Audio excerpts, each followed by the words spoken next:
Eder. Mac. Pallister. Liliana era una cuoca eccezionale. Faceva sempre torte e crostate. Quando si finiva una, subito ne faceva un'altra.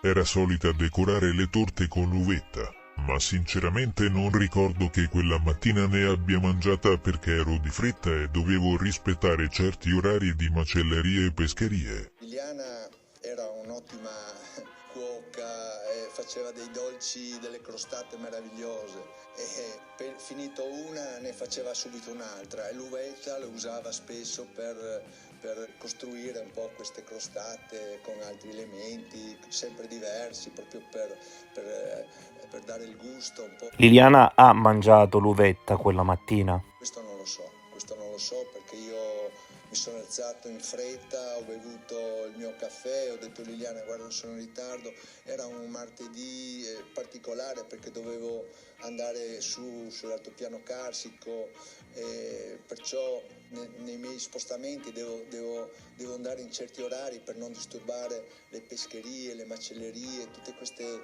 cose che hanno bisogno di orari.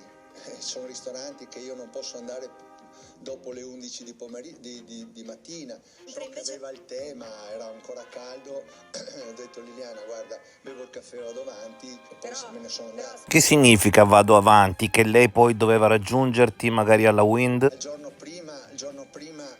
giorno prima eravamo in sauna, lei dopo la sauna anch'io prendevo sempre integratore perché è importante ridare al corpo i minerali. E la ceretta? La ceretta l'ha fatta il giorno prima di andare in sauna. Ehi, non dimenticare di iscriverti a questo canale.